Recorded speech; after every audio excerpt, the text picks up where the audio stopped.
ہے تو اللہ کی طرف سے حکم ہوا، رسول اللہ کی طرف سے جوڑا آیا اور کائنات کے سارے جنات اور انس اور فرشتے غوث پاک کے سامنے کر۔ السلام علیکم، میں عادل قادری۔ اس سال عید میلاد پر اپنے لیے ٹوپیاں، شال اور نالین پاک عادلقادری.com سے خریدیں۔ السلام علیکم۔ صلی اللہ علیہ وسلم کے پیارے دیوانوں، یہ جو کائنات ہے، کائنات، یہ کائنات کے دو نظام ہے۔ کائنات کا ایک نظام ہے جس کو بادشاہ چلاتے ہیں، وزراء چلاتے ہیں، عمرہ چلاتے ہیں، تاجدار چلاتے ہیں، کجکلا چلاتے ہیں، صاحب تخت و تاج چلاتے ہیں، یعنی شہنشاہ، بادشاہ، یہ لوگ کائنات کا ظاہری نظام چلاتے ہیں۔ اللہ اللہ، میرے آقا صلی اللہ علیہ وسلم کے دیوانوں، اگر کوئی چوری کرتا ہے تو اس کو پکڑا جاتا ہے، یہ بادشاہوں کا قانون ہے۔ اگر کوئی چوری کرتا ہے اس کو سزا دی جاتی ہے، یہ بادشاہوں کا قانون ہے۔ اگر کہیں پر جو ہے وہ بد نظمی ہوتی ہے تو وہاں پر معاملات کور کیے جاتے ہیں، فسادات کو روکا جاتا ہے، یہ ظاہری قوانین ہیں۔ لیکن ایک کائنات کا باطنی نظام بھی ہے۔ جب بارش نہیں ہوتی تو بارش کسی کے طفیل ہوتی ہے، دانے نہیں اگتے تو دانے کسی کے طفیل اگتے ہیں، جب گرمی زیادہ ہو جاتی ہے تو اس کو ٹھنڈک میں تبدیل کسی کے طفیل کیا جاتا ہے۔ کائنات کے اندر مصیبتیں آنے والی ہوتی ہے تو کوئی مصیبتوں کو اپنے سر لے کر کے سارے بندوں کو مصیبتوں سے بچا لیا کرتا ہے، سارے بندوں کو تکالیف سے بچا لیا کرتا ہے۔ بادشاہ مصیبتوں سے بچنے کی تدبیر تو کر سکتا ہے لیکن مصیبتوں سے بچا نہیں سکتا۔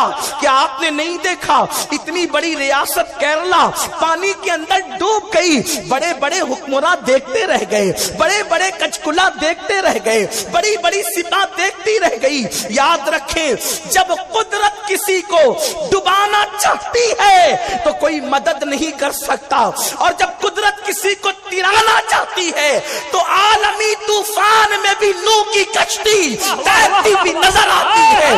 میرے پیارے آقا علیہ السلام کے پیارے دیوانوں، بات اتنی ہے، بادشاہ تدبیر کر سکتا ہے لیکن کسی کو بچا نہیں سکتا، کوشش کر سکتا ہے لیکن کسی کو بچا نہیں سکتا۔ آپ اندازہ کریں، قحط سالی کا وقت آ جائے، قحط سالی کا دور آ جائے تو پھر اس وقت بڑے بڑے عمرہ اور وزراء کوشش کریں گے، لیکن بتاؤ کیا وہ دانا اگا سکتے ہیں؟ کیا وہ دانے کو جو ہے ایک دانے کو پیدا کر سکتے ہیں؟ نہیں نہیں، کبھی نہیں میرے پیارے آقا علیہ السلام کے دیوانوں۔ لیکن دانے کسی کے طفیل اگتے ہیں، بارش کسی کے طفیل ہوتی ہے، ہوائیں کسی کے طفیل چلتی ہے، شفق کا حسن کسی کے طفیل آتا ہے، باران رحمت کسی کے طفیل برستی ہے، نسیم سحر کسی کے طفیل چلتی ہے، رات کی تاریکی جو ہے وہ سکون اور اطمینان لوگوں کو جو عطا کرتی ہے وہ کسی کے طفیل عطا کرتی ہے۔ اور وہ کون ہوتا ہے؟ اسی کو وقت کا غوث اور قطب کہتے ہیں۔ وہ وقت کا غوث اور قطب ہوتا ہے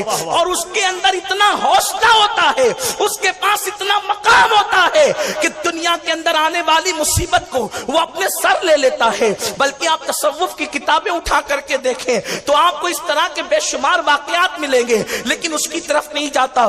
جلد اپنے اصل عنوان کی طرف آنا چاہتا ہوں۔ میرے پیارے آقا علیہ السلام کے دیوانوں، وہ غوث ہوتا ہے، وہ قطب ہوتا ہے، اور جو غوث اور قطب ہوتا ہے اس کی شان یہ ہوتی ہے کہ وہ اللہ رب العزت کی اس کائنات کے اندر باطنی نظام کو سنبھالتا ہے، سہارا دیتا ہے، اور اس کے ہاتھ اتنے لمبے ہوتے ہیں، بظاہر تو اس کے ہاتھ انسانوں کی طرح ہوتے ہیں لیکن اس کے ہاتھوں کی طاقت اتنی لمبی ہوتی ہے کہ وہ مسلح پہ کھڑے رہ کر سمندروں تک ہاتھ پھیلا کر کے جو ہے وہ ڈوبتی ہوئی کشتیوں کو تراتا ہوا نظر آتا ہے۔ میرے پیارے آقا صلی اللہ علیہ وسلم کے دیوانوں، بہت وقت میں گنجائش نہیں ہے اس لیے کہ ایک سفر درپیش ہے، ورنہ یہ مستقل عنوان ہے کہ مقام قطبیت کیا ہے اور قطبیت کی شان کیا ہے اور مقام غوثیت کیا ہے۔ لیکن یاد رکھیں، حضور غوث پاک رضی اللہ تعالیٰ عنہ غوث العظم ہے اور غوث العالم ہے، غیاث الکونین ہے۔